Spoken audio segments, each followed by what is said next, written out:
Hello everyone, welcome back. Thank you for clicking on the video.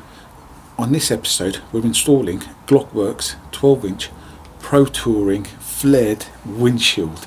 What a mouthful. I'm doing this install because ever since I changed the seats over to the Saddleman tuck and roll, step back, step up, whatever it's called, it's actually risen my seating position by about an inch. That's had a knock-on effect. I'm getting a bit more wind noise from the standard road glide windshield. So I'm hoping this should eliminate that issue I've got now. I've always wanted to get one anyway. They look bloody awesome. So yeah, let's crack on with it. It's a simple install, literally 4 screws. I've always had a kind of bad luck in the past. Yeah, I'm hoping this one, it'll be hopefully there's no issues, no rounded off screws or something snaps off. But yeah, it's a relatively easy install. We've got 4 screws, take the old shield off, put the new one in, and then that's it. So let's crack on with it. One thing I wanted to do with my trusty tape measure, I wanted to show you guys what the current height is with the stock road glide. The CVOs, I think they've got a different one. So this is a 2026, your bog standard road glide. So let's have a look how tall the current windshield is. What I've done is, this is relatively the middle of the screen right there. So this is about, I'll do that, it's about 5 inches or just less than 13 centimeters for us on this side of the pond. So that's what the stock windshield is, and I'll show you the stock windshield from the front. In all honesty, there was nothing really wrong with the standard windshield for me. In terms of height, I'm about 6'2", about 6'3" if I do my yoga and Pilates and all of that stuff. I hated the stock seat, so that's why I went with the Saddleman. Saddleman looks better as well, and that's slightly increased my height. So otherwise, the stock windshield wasn't too bad. If I didn't need to change that seat, it would have been all right. It would have done the job. But okay, let's get cracking. Important question: what do we get with a Klock Werks? Okay, so we have instructions of distraction. Gives you an overview. That's it. It's just one paper. Then we have the shield itself. If that didn't come with it, then it would have been a bit of a problem. We have the mounting brackets. So it uses a completely different system to what's on the Harley-Davidson at the moment, on the road glide I should say. You've got the lower mount, then you've got the upper mount. Klock Werks, they're super cool dudes, and if I can show you, it'll have L for left, upside down R for right, should zoom in, R for right, and then it's the same on these. You've got your left and then your right. Now when it's defining right, it's as if you're sitting on the bike. So right would be your front brake. Then you've got 4 screws. These are different heights from what I remember. I think the longer ones go to the back. We'll have a look at that later. In terms of tools of what you need, a bit of masking tape, I'm going to come on to that, and a Torx T25. That should be it. Anything else? What, maybe hopes and prayers nothing goes wrong. But yeah, so it just, let me give you a rough idea on the shape. Ooh, don't fall. So it's got that flared bit at the top, and this is wider. The Pro Touring are slightly wider to give you a bit more protection on your shoulders. But alright, let's get the old one off. In order to get the old windshield off, you've got 1, 2, 3, 4 bolts. You've got your clips here. Be very careful with these, please don't break these, because it will just create a whole world of issue. Once we've got these off, we're just going to push the screen up, and that's it with the old one. I've got all the bolts are off, but before I release this shield, I wanted to just quickly reference where the stock shield kind of ends. There's a little very fine line right here, like a curve on the fairing. So I want to just bear that in mind, because I want to see how far it comes out on the sides. So again, fairing ends right where that slight curve is. So let's make a reference of that. So that's what it looks like before coming off. And then this should just, oh, please don't break, oh, there you go, and that is off. I'm going to give this a quick clean and wipe before we put the other shield on, and a bit of microfiber, and I always use this sort of waterless wash by Muck Off. Fantastic stuff, I love this. Smells kind of funky as well. So the next step is to install the lower bracket, and yeah, and some dude is cutting his grass or whatever he's cutting. Thanks mate. So as you can see, the brackets, you've got L for left, which is the clutch side, and we're just going to loosely put it on here. It shouldn't fall off. Now what they recommend is to put a bit of masking tape just here, so it doesn't fall off as you're sliding down the new shield. So I'll get a bit of tape. Again, apologies for that dude cutting his bush or whatever he's doing. What I've done is put the masking tape, and it's just held that in place, and I've done a little tab so it's easier to pull off when we're doing the windshield. Again, same with the right side, just to confirm, right side, brake side, goes in. Oh, do you see what I mean? It's not, if you try to do it without the tape, it'll just fall off. So let me get some tape on that one.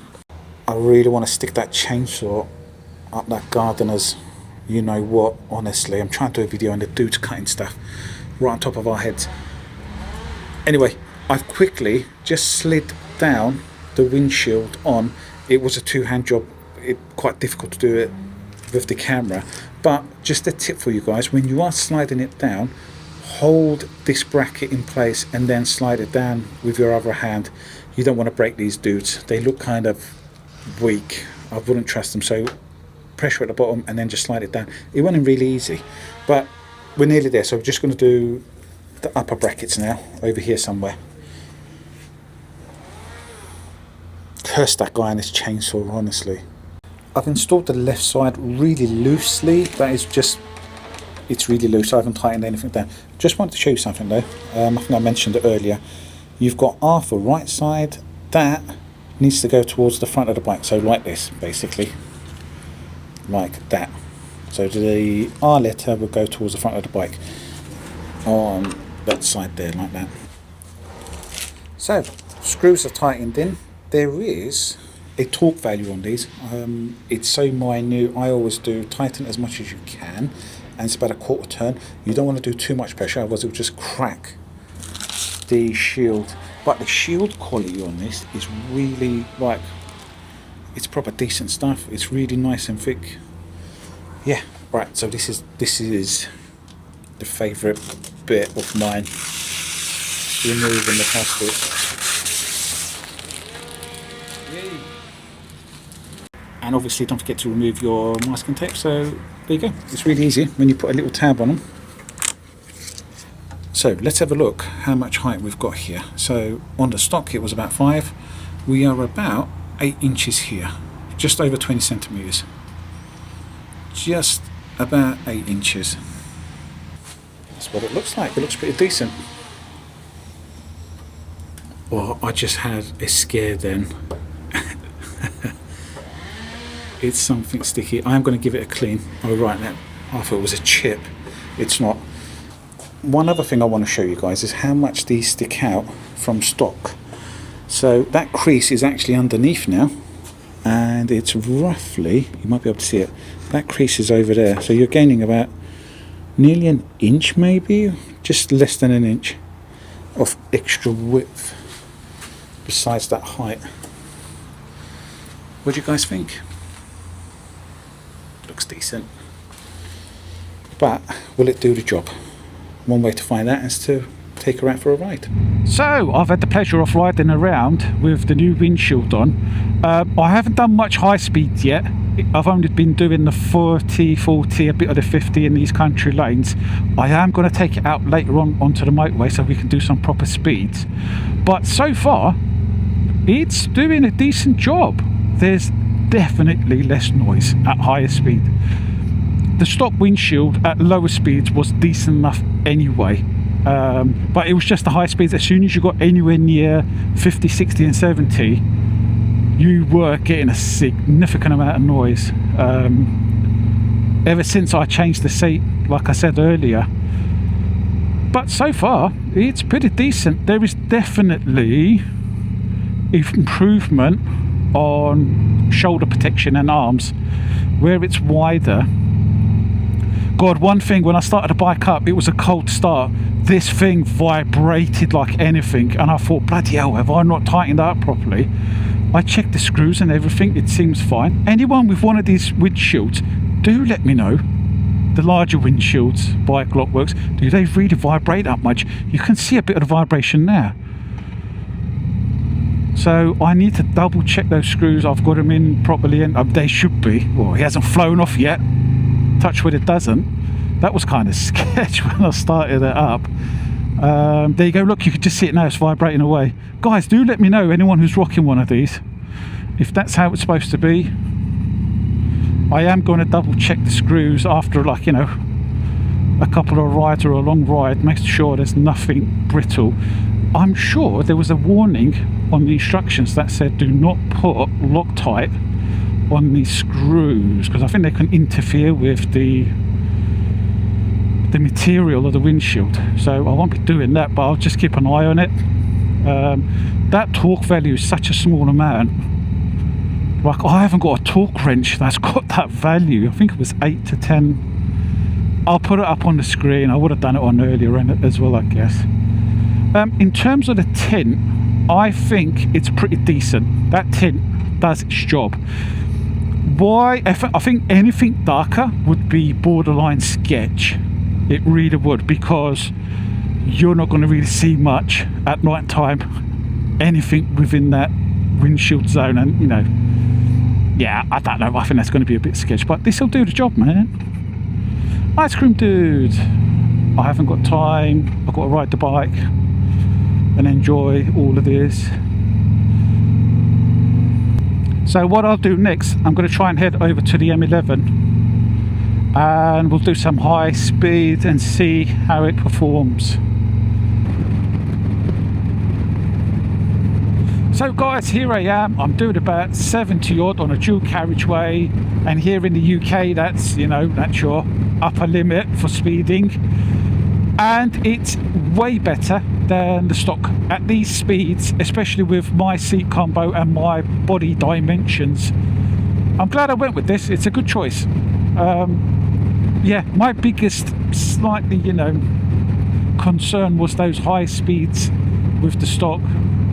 There was excessive amounts of noise, and now it's just ever so slight. It's just hitting, that air is literally hitting right, like about that much above the helmet. If I hunker down, that's a little bubble zone, no noise. Ever, like, it's way better than what it was. I mean, that's manageable, man. I'm fine with that. It's an improvement over the stock, so it is what it is. I wear, one thing though, I wear earplugs and I listen to excessively loud music whilst riding. Wait, look at that, got a plane landing in Stansted. I'm happy, man. It was a good choice. It does the job. Guys, thanks so much for watching. Please do subscribe. Until next time, take care, ride safe.